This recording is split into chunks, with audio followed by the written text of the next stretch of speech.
एकरा के तू ना उठैला त तहरो के लाश बना दे। चला उठावा। घूर काहे रहल बाड़ा, चला उठावा लाश। दक्षिण ओरे से लेटेले बानी। रउआ एक बार देखब का? बोली एक बार तय हो गईला के बाद हम वो जीव के ना देखिलाई तू जानत बड़ा। जेकर जान खतरा में बा, पता ना हमार बेटी के का भई, कहाँ बिया, का तकलीफ सहतिया। सुंदरी विरूपाक्ष और माधव दोनों के यहाँ से भेज दा। उ दोनों के भेज देनी। हमरा पास पैसा नहीं खे तो हम ही मुर्दा तहरा के जलावे ना दे।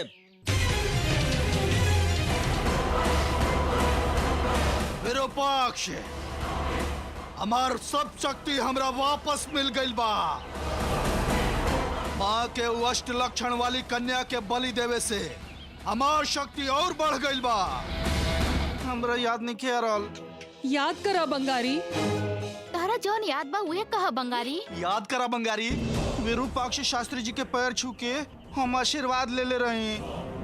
ओकरा बाद का बैल कुछ याद नहीं के। ही हमार सुंदरी के लेके गईल रहा। कहाँ बिया सुंदरी? सुंदरी के लेके कहाँ गई रहा? याद देखे कहे से काम चली का बंगारी?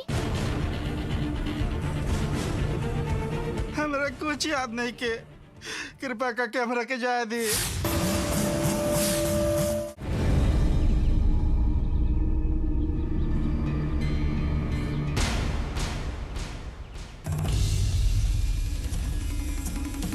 कहाँ जा रहल बानी? माता के दर्शन करके मंगल कार्य करे खातिर जात बानी। रउआ बीच में अपशकुन के बात करे आ गई नी। रउआ हर विद्या के जानकार बानी। रउआ के कुछ सिखावे के पड़ी का? रास्ता छोड़ी। रउए सब सीख ले बानी का? मंत्र तंत्र वेद विद्या सब पढ़ के पंडित भइल बड़ा। राउर सीखल विद्या के संस्कार का भइल? राउर अपन सब विद्या बिगाड़ देले बानी। हमेशा हमार गलती निकाले के राउर आदत पड़ गई बा। रउआ ये अपन आदत कबो छोड़ब ना का? काल से सुंदरी गायब बिया। ई बात बा? कैसन बात करत बानी? छी छी छी छी छी, कैसन बात करत बानी रउआ? बस हम इतने कह सकत बानी। रउआ सब जाना तानी, झूठ मत बोली। सुंदरी कहाँ बाड़ी और कैसन बाड़ी बताई। कहाँ बाड़ी सुंदरी? सुनी ज्योतिषी जी, राउर दिमाग खराब हो गई बा, इलाज कराई। कोनो वैद्य के पास जाई। अगर इलाज ना भइल तो पागल होके के डर बा। अभी हमरा कैसे पता चले कि सुंदरी कहाँ बिया, कहाँ गई बिया? सुंदरी से हमार कोनो संबंध नहीं है। हमार समय खराब मत करी। चली हटी। सुंदरी के गायब करके उमा के बांध देनी तो महादेवी के भी बांध लेवी मत समझाओ। ए जन्म के पाप यही जन्म में भोगे के पड़ेला। अपन कईल पाप के फल यही जन्म में भुगते के पड़ी। कोनो पाप होके या पुण्य होके हमार इच्छा से होके। माँ के बांधे से रउआ बहुत उछल कूद मचा रहल बानी। यही से अभी हम माँ के खुद बंधन से मुक्त करे खातिर जा रहल बानी। आगे से महादेवी के कोनो तरह के कोई बंधन ना होकी। पूजा विधि सब नियम से होकी। हम आगे खड़ा रह के पूजा खातिर तैयार बनी। अब हम जाई। अब हमरा सब समझ में आ रहल बा। ठीक बा, करी रउआ। रउआ जब अपन मंदिर में जाइब, वहाँ रउआ के स्वर्ग दिखाई हैं।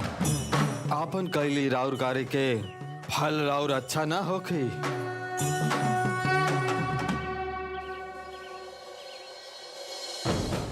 सही में ज्योतिषी के दिमाग खराब हो गई बा।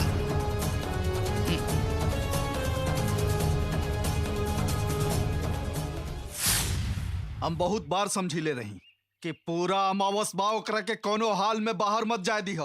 फिर काहे जाए देलू? हमने पूरा दिन ओकर हिफाजत कैले रही। बंगारी आयल रहे, कुआं के पास जाके उ दोनों बात करत रहे। बस कुआं के पास जाइए सोच के हम छोड़ देनी। रात में तू कहाँ गई रहा? जंगल में। वहाँ तू कैसे गई रहा? नहीं जानत। तू जहाँ गई रहा वहाँ हमरा के लेके चल सकत बड़ा। हम वहाँ कैसे गई रही नहीं जानत। सवेरे बड़ा मुश्किल से वापस आयल रही। लेकिन हम सांच कह रहल बनी, हम ना सुंदरी के लेके कहीं नहीं की गईल। पहले तू चल के हमरा के रास्ता देखावा।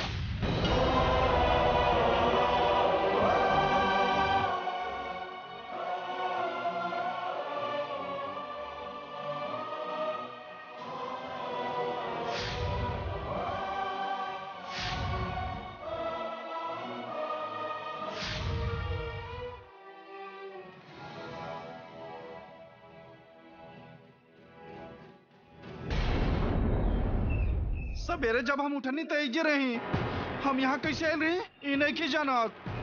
ए बंगारी, तू रात में कहीं पी त ना ले रहला? बिना जानकारी के तू यहाँ कैसे आ गिला? जॉन करे के रहे करके कहत रहा कि याद नहीं खे। वो दिन सुंदरी के माथा पे कुमकुम लगा के कहत रहा कि हमकी याद नहीं खे। हम तरह पे विश्वास ना करे नी। जवाब दा, सुंदरी कहाँ बिया? ललिता तू तनी शांत रह ना, हमने ढूंढ रहल बानी, अलग अलग दिशा में जात बानी ढूंढे। चल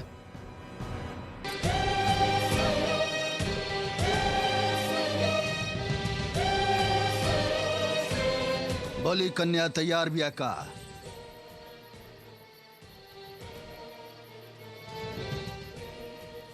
बली कन्या एक बार तय हो गिला के बाद हमो जीव के ना देखिलाई तू बढ़िया से जानत बड़ा। सुंदरी, सुंदरी, सुंदरी,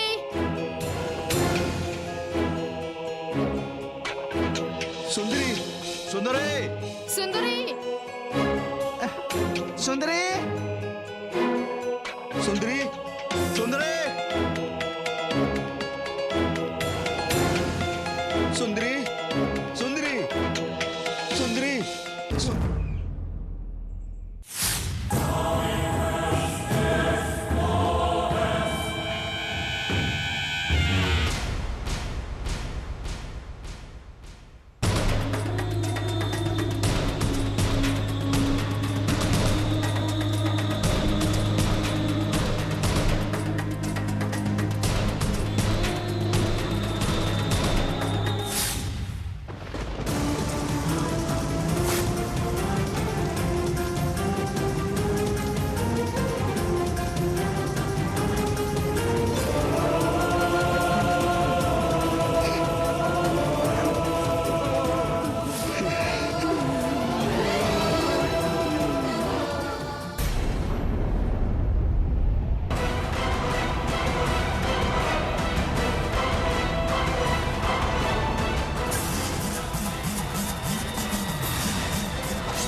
अभी तक मंदिर बंद पड़ल रहे, पूजा पाठ सब बंद करा देले रही।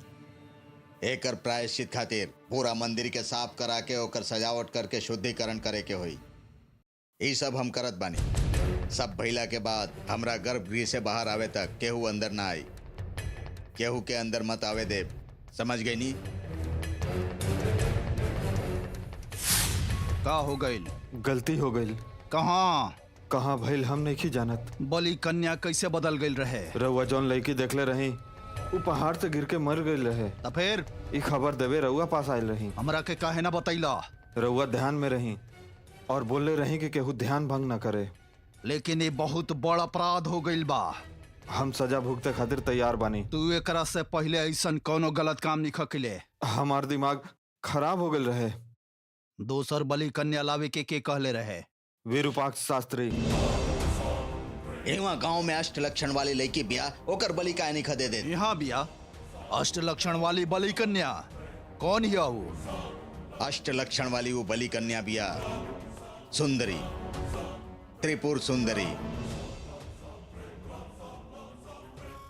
रउआ कहले रही कि ध्यान से ना उठावे के बा। तारा बलि से पहले वो कन्या के एक बार देख ले चाहत रहे। अष्ट लक्षण पूरा होके के कारण हम उ लड़की के ना देखले रही। ओकरा के यहाँ कैसे बोलैला? राउर सिखावल वशीकरण विद्या से। हमार अनुमति के बिना तू विद्या के इस्तेमाल ना करबा। हम तारा के कई बार समझैले बानी। राउर शक्ति रउआ वापस मिल जाए, यही से राउर बात भूल गई नहीं।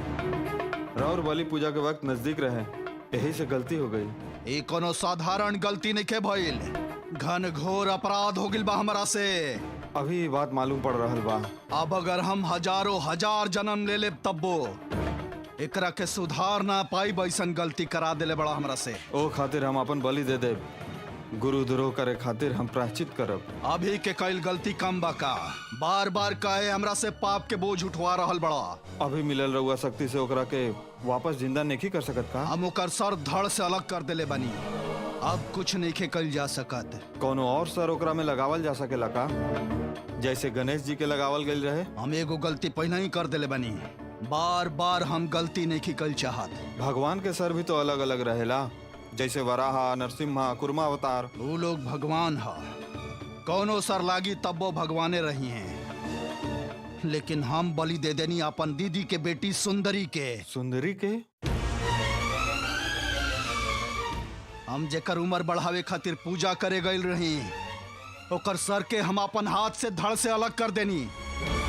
अब कोनो शक्ति मिल जाए तो का फायदा? हम महापापी बन गईल बानी। अब हमरा माफी ना मिली। हमरा तो सुंदरी से माफी मांगे के औकात भी नहीं के रह गईल। हम का करी? हम का करें? तहारे एगो गलती हमरा के जिंदगी भर तड़पे खातिर मजबूर कर देलास।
माता,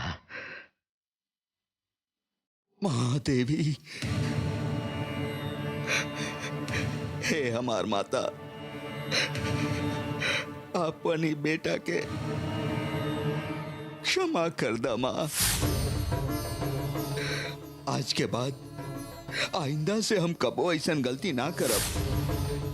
हमरा श्री चक्र के लालच देखा के ऊ कल की हमके मजबूर कर देलस माँ, और हमरा रउआ के बांधे के पड़ल माँ। लेकिन ना माँ, अब हम यही समय रउआ के बंधन मुक्त करत बानी। अब रउआ बंधन में ना रहब माँ। हमार रुकावट बने वाली वो सुंदरी के रउआ खत्म कर देनी, और वो कल की ओकरा हर हाल में बचावे के संकल्प लेला के बाद ओकर बलि देके आपन कईल पाप में तड़प रहल बा माँ। अब वो श्री चक्र के पास ना आ सकेला माँ, और अब श्री चक्र हमार हाथ में आवे में कौनो रुकावट नहीं के रह गई।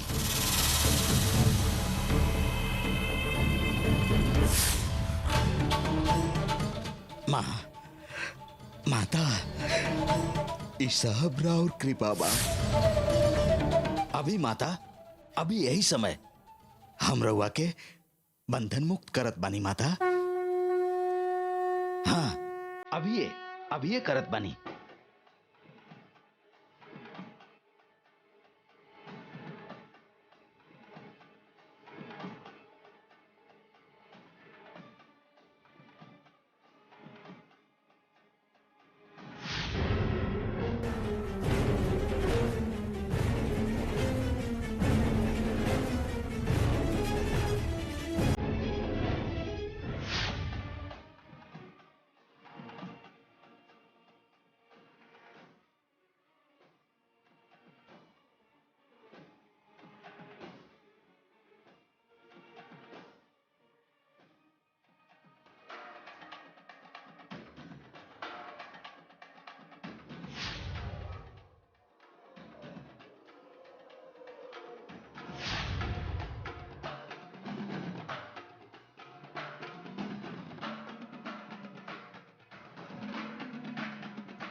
माता महादेवी,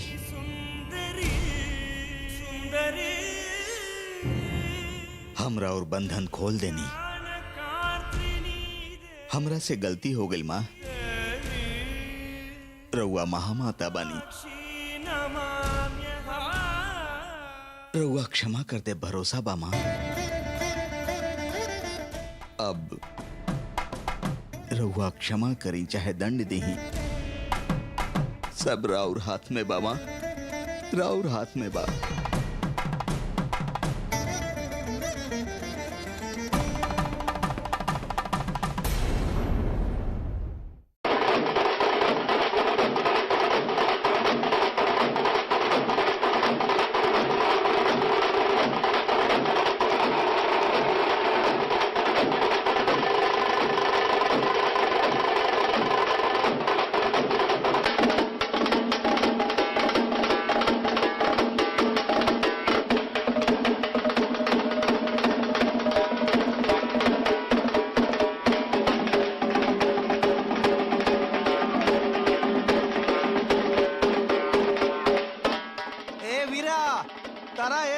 डफली बजिला से कोनो फायदा नहीं के।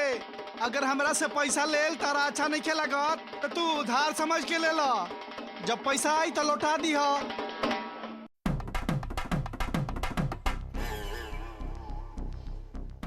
इला पैसा जितना मंगला ओकरा से ज्यादा ही बा, एकरा से तू अपनो लाश जरा सकत बाड़ा। ई होला पकड़ा।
अरे शास्त्री जी, शास्त्री जी कहाँ भगल हुआ? शास्त्री जी, शास्त्री जी, अरे उठी ना, कुछ बोल। मेरा पक्ष।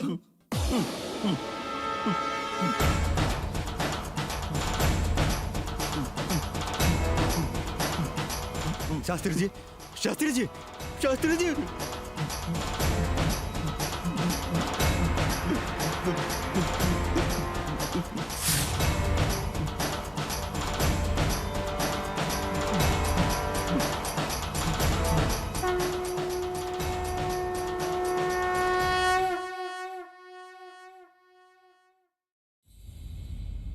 तू हमरा से कितना बड़ गलती करा देला विरूपाक्ष।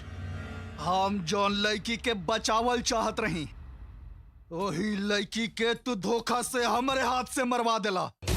अभी बात से का फायदा, भुगती अब। उमा के बंधले रहा ना, दोनों मिल के बलि पूजा कैले रहा जाना। तू लोग बलि पूजा करके गलती कर देला। लालच बुरा चीज है।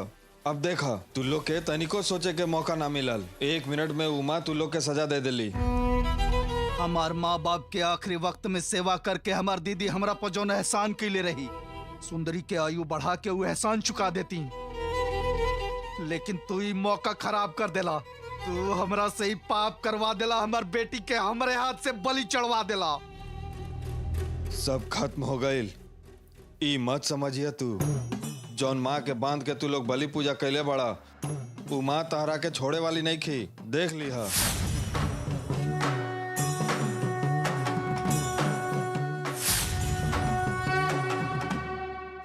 तू लोग बेवकूफ बाड़ा। ऐसे दिल से मन में याद करके हाथ जोड़ा। सब सुख और वैभव देवे वाली उ देवी इंसान के बलि मंगिए का। रउआ कुछ सोच के, केहू कुछ कहता ओकर उ बात मान के कुछ तो कर रहल बानी। प्रकृति माँ जौन देले बाड़ी उ लेवे के ना सोचेली। तू खाली सात्विक धर्म सिखले बड़ा, लेकिन हम ओकरा से ज्यादा धर्म के बारे में जानीला। धर्म और विज्ञान साथे मिल जाए तो कुछो हासिल कइल जा सकेला। हो सकेला, हम मानत बानी, लेकिन कुछ बुरा काम खातिर इस्तेमाल कैला तो तू लोग के नाश होखी। उ छोटा होखे चाहे बड़ होखे। उमा के बांधे से तू देखला ना उ शास्त्री जी के कैसे लकवा मार देलस। तहार लक्ष्य शून्य बा।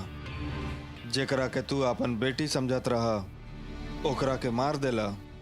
अभी बहुत कुछ बा। ए मुंह बंद करा अपन। बहुत बकवास कर लेला तू। हम अगर अपन हाथ से विभूति फूंक दी तो तू हमें राख हो जीबा। चला फूंक के दिखावा।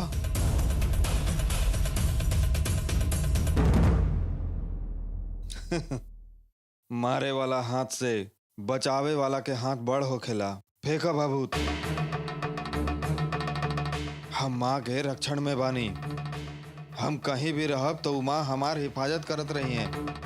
हम अपन माई के सच्चा भक्त हैं। लेकिन तहरा जैसन लालच हमरा में नहीं खे। तहार फूके से हम बुता जाए। हम कोनो छोड़ दिया नहीं खी। पहले ही से पाप के बोझ जमा कैले बड़ा। और कितना जमा करबा? पाप के बोझ उठा के कितना दूर जाइबा? बोझ ले ले देले नीचे गिर जाइबा तू। तब तहरा के बचावे खातिर केहू ना आई।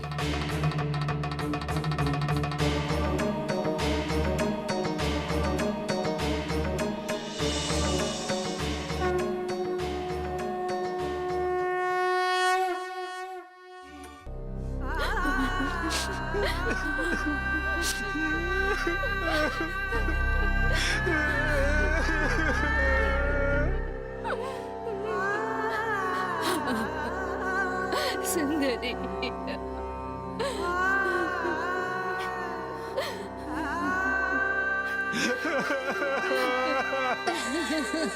हमार सुंदरी।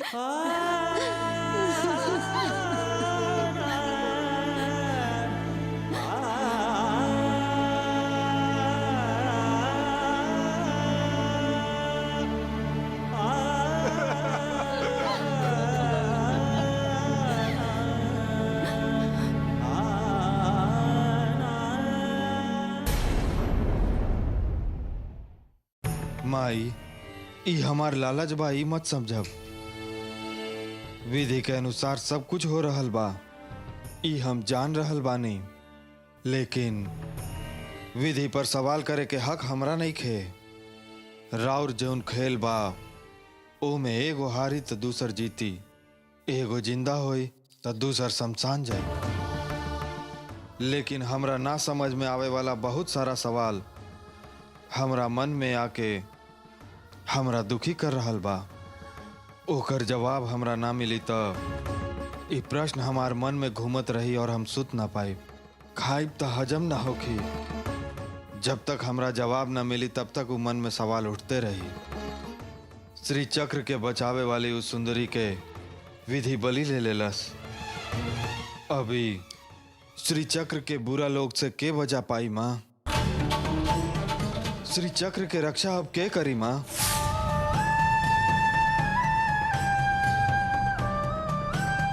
ई सब दुष्टन के खेल के अब के रोकी माँ?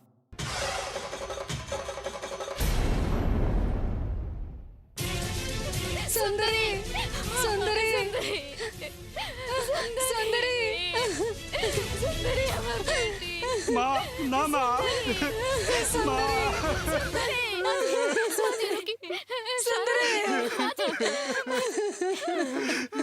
हे माँ सुंदरी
ऐसन काहे कैलू सुंदरी? हमरा के छोड़ के जाए के तार मन अनुमति कैसे दिलस? हमारे एगो बात ध्यान में रखा, हम अपन कसम ना, माता के कसम, हम तारा के लेके ना गेल रही। ये सब कैसे हो गेल हमरा एकदम नहीं के पता। हम जानत बानी सुंदरी, तू इतना जल्दी हमरा के छोड़ के नहीं खू जा सकत। तू मरल नहीं खू सुंदरी, तू मरल नहीं खू। ये सब लोग मान भी लिए, हम ना मानब। हमार मन कहता कि तू मरल नहीं खू। तू उठा सुंदरी, हमरा तरह से बहुत बात बतावे के बा, बहुत कुछ हो गइल बा। उठा सुंदरी, उठ के आजा सुंदरी।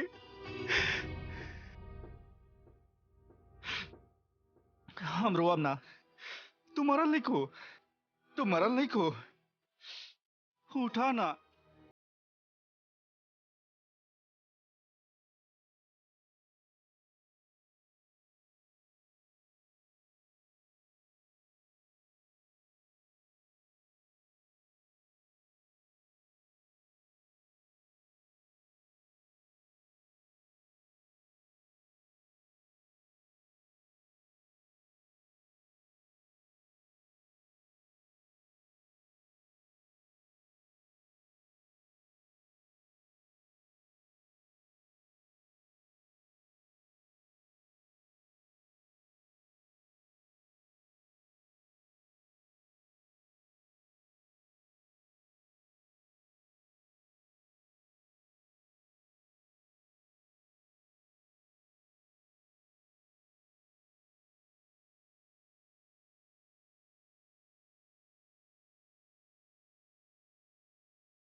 जाके आई है ना बेटी।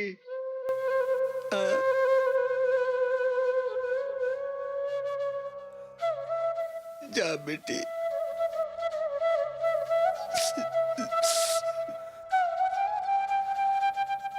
जब हम दूसर जन्म लेब ना, तो हम तुम्हार बेटा बन के जन्म लेब, और तू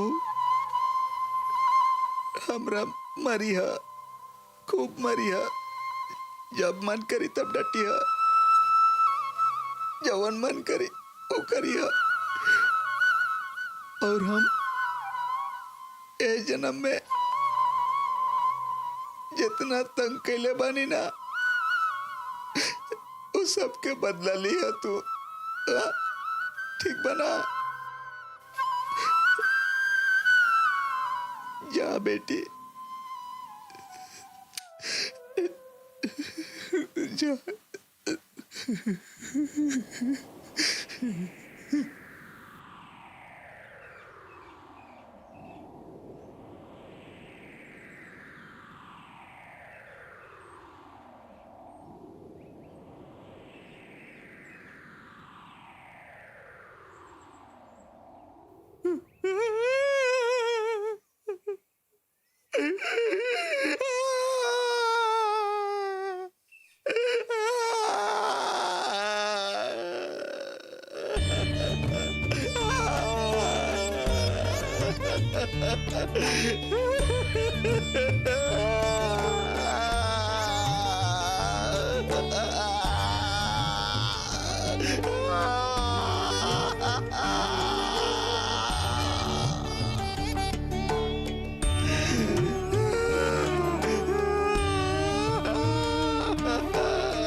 इहे राउर भरोसा करे वाला के देल फल हा का?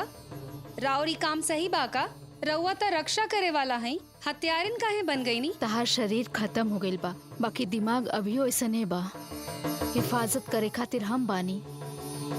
तू सिर्फ एगो आत्मा हऊ और हम तहार हिफाजत करेला, और हमरा तारा हिफाजत कइला से आज तहार आत्मा हमरा सामने बा। राउर ई काम गलत बा।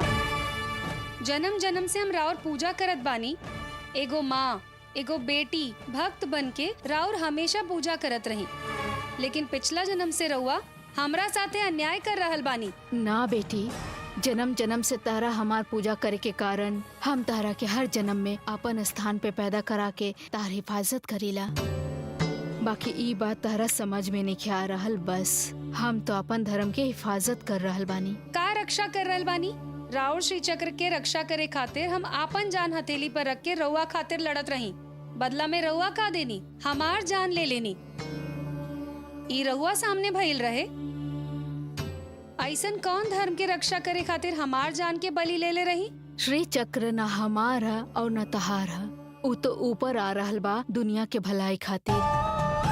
अगर उस समय हम तहार हिफाजत ना करती त उस श्री चक्र दुश्मन के हाथ में चल जाइत बेटी, और उनका के रोके के खातिर उनकर भक्ति में तहार बलि हो गई। रउआ तो सर्वशक्तिमान बानी। जौन होके के बाद रउआ पहले से मालूम होकी। रउआ तो दिव्य दृष्टि भी बा। उ विधि और काल चक्र भगवान से बड़ा बा। ई बात विधि में लिखल बा। एकरा के केहू कोनो जन्म में पार ना कर सकेला। देवता लोग के भी ई सब बात माने के चाही। उ काल चक्र के अंदर हमनी सब घूम रहल बानी। ई धरती से हमनी जुड़ल बानी और एकर शक्ति से ही जी रहल बानी। ई धरती से इंसान जुड़ल बाड़े, ई बात इंसान के नइखे पता चलत। और हाँ, ई धरती घूम रहल बिया, ना केहू के दिखाई देवेला, ना ही पता चलेला। पर ई धरती अपन जिम्मेदारी निभा रहल बिया। और सही भगवान होके भी हमरो ये जिम्मेदारी बा बेटी। ई सब कह के ए जन्म में भी रउआ हमार बलि लेके अपन बदला ले लेनी ना। बलि भइल बा तो सिर्फ तहार शरीर के, बाकी तहार आत्मा के हम अभियो हिफाजत कर रहल बानी बेटी। काहे कि तहार जिम्मेदारी अभी बाकी बा।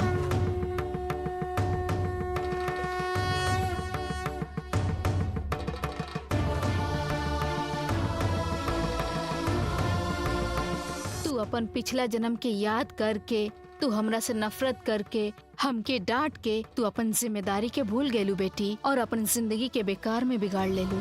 ई जन्म जन्म के खेल बहुत हो गए। अब एकर अंत जल्दी करी। हमार आत्मा के मुक्ति दी। ना बेटी, अभी भी तहार जिम्मेदारी तहार इंतजार करता। और श्री चक्र के रक्षा ना कौनो हाल में तूहे करबो। श्री चक्र के कैसे बचाई? हमार देह तो है नहीं के। देह के तो 2 टुकड़ा कर देले। रउओ ना बचा पैनी। आत्मा के रउआ जैसन शक्ति ना होखी। अब हम उस श्री चक्र के ना बचा सकीला। जे चाहता ओकरा के लेवे दीही। इतना शक्ति वाला श्री चक्र के एक के जगह रखे से का फायदा? केहू के उपयोग ना आवे वाला चीज खाली सजावट खातिर बाका। हम तो पहले ही कहले रही, इस सब के जवाब समय दी। और उ काल आवे तक श्री चक्र के शक्ति के बुरा लोग के ना मिले के चाहिए। ओकरा के बचावल सिर्फ हमरे जिम्मेदारी नहीं के, तोहरो जिम्मेदारी बा। जवन समय में जेकरा के जे मिले के बा उहे मिले के चाही, और तब तक हमनी के ओकरा के बचावे के पड़ी। तो एकरा बाद रउआ हमरा के जितना भी जन्म देब, हम रउआ से हमेशा नफरत ही करत रहब। पिछला जन्म में भी हमरा मरे वक्त रउआ बस देखत रही, और ई जन्म में भी उहे कईनी। एकरा खातिर बेटी, और फर्ज निभावे खातिर हम तहार आत्मा के कोनो दूसर इंसान के शरीर में भेजब। जन्म जन्म से बदला लेवे वाला दिमाग के हम इहे खत्म कर दे। मतलब? ओइजा लाली नाम के हमार भक्त के शरीर में तहार आत्मा जाके प्राण लिही। गुण ओकर रही, फर्ज निभावे वाला आत्मा तहार रही। अब तहारी शरीर के मुक्ति के साथ तहार गुस्सा के भी मुक्ति हो जाई। आवा बेटी, तू आके हमरा अंदर बस जा। हम तहार आत्मा के लेके ओकर शरीर में प्रवेश कराई। ओकरा बाद हम दोनों मिलके उस श्री चक्र के बचावे के कार्य में लग जाई।